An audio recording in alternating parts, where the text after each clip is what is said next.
This message is supposed to be video of the day or message of the day. Anyway, my people, good morning, good afternoon, and good evening. I welcome you all to another episode titled Nigeria recruits more ISWAP, Boko Haram, and Lakurawa members into their military to be fighting the Biafran people, or rather to be unaliving the Biafrans in their own territory. Let me read this headline before I say something. 25 ISWAP Boko Haram members surrender in Borno. This is the picture they always want to paint, or rather the narrative they always want to paint to the general public and to the international community, so that the international community will see them as like they are combating terrorism by converting them into useful human beings. But you that see this message, what comes to your mind? For me, this is my own personal opinion, and in generality of it, this is exactly the true picture of it. These people are not surrendered. Let me say this I have said this in countless times. These people have been recruited. These people have been promising a paying job. These people, their business is just to unalive people. So they have also promised them that since they like to be wasting blood, they are going to give them the contract of taking care of Ndigbo. Listen and listen good. This is the real picture of it, and this is the truth. They are going into the forest with a megaphone, announcing to these people in their language that they should come outside and surrender. Not for them to stop killings, but for them to come surrender and make it official. Now they will be killing in military uniforms in Biafra land. This is just the true picture of it. So I'm sending this message across to the globe, not only to the Biafran family, not only to the Biafran both home and abroad, no, to the global community. Let them know exactly what is happening in Nigeria. Nigeria has been designated as a terrorist organization. That is exactly what they are. I am surprised that they say APC and PDP. No, just make it clear. Nigeria as a country is a terrorist organization, not APC or PDP. I know other countries are still going to arise to this fact, but let's start from there. So my people, 25 fighters now have been recruited, and they are going to sending them by ending of this month to Biafra land. Because the ones that are there, they have been unalive. They have kicked the bucket. So instead of them now not to send the original trained soldiers, now they are recruiting all these ones, bringing them from their bushes, giving them military uniforms, camouflage, and sending them to southeast. These are the people that you are hearing their gunshots in Okigwe, Mbano. These are the people. So if you are thinking that the people that they are dealing with today, my brother, I'm sure that these people are reserving their military for something else. The people our military are unaliving are Boko Haram Fulani terrorists, not real Nigerian military. So let us be guided. Not I'm saying we should not unalive them, but let us just hold this fact very, very dearly.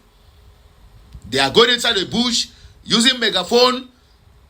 They are what I would call it. They are now a kind of campaigning to them that they should come out and look at what they are going to be doing with a humongous salary.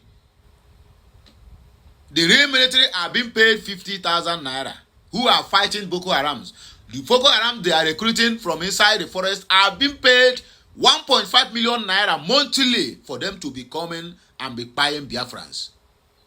So now they will come around this guy and tell you, 25 ISWAP and Boko Haram members have been surrendered in Borno. Who could we put that in?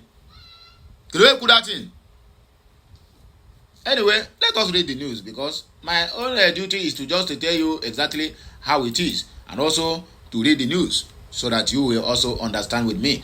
Okay, now if you are, please, if you get this message, help me share, like, comment, and keep subscribing for more interesting videos. Now me they here, now me they give you the information. Any information what I give you, go and verify, my brother, now authentic. I know they give propaganda. Time of propaganda, it don't pass now. And now I don't dare matured now. I will go old man. So there's no time for propaganda. If I cannot amend my ways now, then when am I going to do that? Is it when I enter grave? Okay, not fewer than 25 members of the Islamic State West African province ISWAP and the Jamatu Ali Sisuna Lada Awatu Juha, faction of Boko Haram, have surrendered to Nigerian army troops in Bama, Borno State.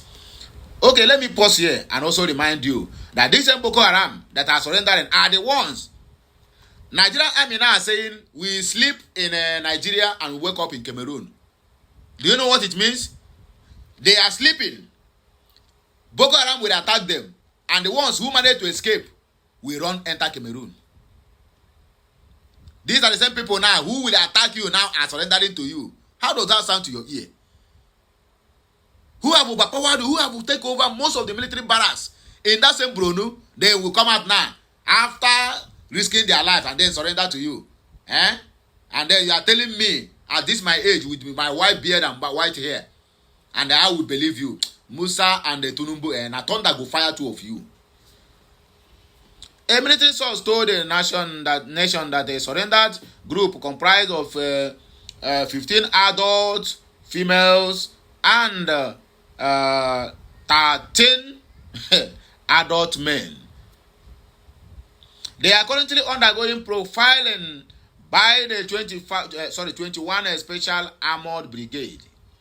Nalayo, they are going for more training. They are going for more training on how to unalive Biafrans. According to the source, on August 11, troops of the 233 Battalion, in conjunction with the Civilian Joint Task Force, led an ambush along the Sasawa Kaburu axis in Damaturu local government area of Yobe State, killing one terrorist and recovering an AK-47. So these 25 Boko Harams have only one AK-47 rifle they are operating with. People who have even rocket launcher. So the only thing you cover is just one AK-47. How? The same day, troops of the 1 Brigade Combat Team 5 in Zamfara State repelled a planned attack on the forward operating base in Galadi Shinkafi local government area, neutralizing one terrorist and seizing a mobile phone. Okay. On August 12, troops acting on intelligence from a rescued kidnapped victim stormed Gremasa mountain in Shanga local government area of Kebbi State, arresting 8 suspected kidnappers. In a related operation, troops of Operation Wild Stroke Sector 3 forward operating base in Wukari, Taraba State, apprehend 2 suspects kidnapped 1 collaborators.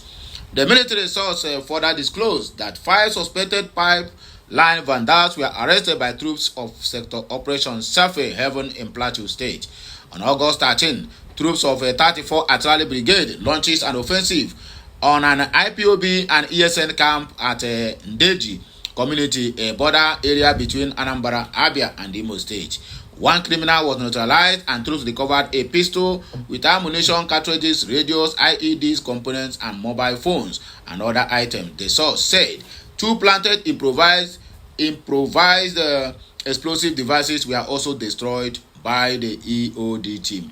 Okay, according to Nigerians abroad are praying for country to get better so they can return. Obi Kubana, thunder go fire, idiot like you, monkey. Now this one, now this area they see you. Businessman Obinna Iyebu, popularly known as Obi Kubana, has revealed that many wealthy Nigerians abroad are praying for improvements in the country so they can return and enjoy life at home. Nigerians report that he revealed this in an Instagram post while sharing photos from his trip to the US. He described Nigeria as a nation with unique opportunities. He wrote, I have come across a lot of our very rich dudes over there, over here, and their only prayers is that our country gets better so they can relocate and enjoy Nigeria. Nigeria is a lovely country, no place like home. At the end of the day, it is all about family. A great evening we all shared. Learned a lot too. In other news, reality TV star Tochi Okechukwu has criticized the federal government decision to appoint Fuji musician Wasiu Ayinde Marshal, known as Kwam1, as an aviation security ambassador. And they tell you that Nigeria is a zoo. They reward people, they reward illegality, and then punish people who are legal. In a post on his Instagram story, Tochi reacts to the development, using the incident to reflect on how many people may have been wrongly jailed or persecuted in the past simply because their stories did not gain attention on social media. Nigerians report that He described the move as troubling, asking how an individual accused of preventing a plane from taking off could later be given such an appointment. 2027, anybody planning to rig should be ready to die, Charlie Boy warns politicians. Veteran Nigeria entertainer Charles Chukwuemeka Oputa, known as Charlie Boy, has warned Nigerian politicians against manipulating the outcome of 2027 general selections. Nigerians report that the septuagenarian, in an interview with Rodolphe Okonkwo on 90 Minutes Africa, opined that the 2027 election will be a defining moment for the country, the same thing they said in 2023.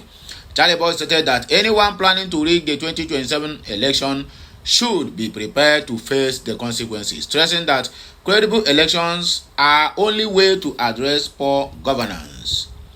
He said the 2027 election will be a defining moment for Nigeria. Anybody that plans to rig should be ready to die. It is rig and die. Because by that time, our eye go clear well. It don't clear small. What we are about to see in 2026 will make Nigerians decide whether to come to this manner or to cause a revolution to happen in this country. The solution to bad governance in Nigeria can only come when our votes begin to count. So our concern right now should be how our votes will count in 2027.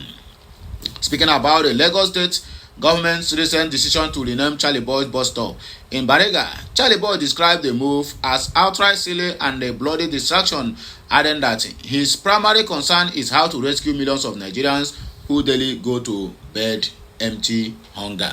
Okay, another Igbo, let me know you this word efulefu. My mother Ngozi Okonjo-Iweala, I am sorry to use this word, but Okonjo-Iweala echoing World Bank IMF on Tinubu's reforms. Ruben Abati. Veteran journalist Ruben Abati has stated that Nigerians should not expect Ngozi Okonjo-Iweala to tell President Bola Ahmed Tinubu anything different from what she said. He explained that Okonjo-Iweala echoed what the International Monetary Fund, IMF, World Bank and others has said about the economy. Yes, if she go say another different thing, my brother, her position where that we kickstart on the 1st of September will be in jeopardy. Nigerians report that the diplomat on Thursday commended Tinubu for economic reforms, asserting that he was moving the country in the right direction.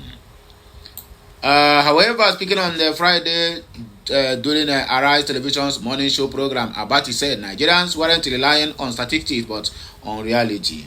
He said that Dr. Ngozi Okonjo-Iweala in Nigeria originally to launch this $50 million fund with regard to getting Nigerian women into the digital space. And the main preposition is that Nigerian women need to be further empowered. And I think that on the surface of it, that greater involvement is much in the digital space, even for the Nigerian women and other categories. It's an important preposition, I think, that we should not lose sight of the major mission to Nigeria, according to Dr. Ngozi Okonjo-Iweala. Anyway, in conclusion, let's not do way too much. We need to do a lot more in terms of expanding this economy, making it grow 3.4 to 3.5% growth is not enough. Those who know the subjects have said, look, can we get to Nigeria to double-digit growth level, which was where this economy was going to a certain time. Removing subsidy and having additional revenue. Yes, it may solve initial problems, but there are more fundamental problems that an international diplomat will not stand in front of President Bola Ahmed Tinubu to spill out. But the point is that government needs new ideas to achieve that objective of growth that Dr. Ngozi Okonjo-Iweala pointed out. So it is not enough to say we have stabilized the economy. You have stabilized the economy. That's why the international diplomat was saying you have to provide social safety nets. So she speak to the so-called government, what will I call it, in a proverb. But they just carry it to, hey, Ngozi Okonjo-Iweala, she praised Tinubu. What is social safety net? They can't even explain it to you. That means you need to put sukkah because people are suffering. Anyway, my brothers and sisters, let me just leave it here. One more of this is coming your way today. Just like, share, comment, and keep subscribing for more interesting videos.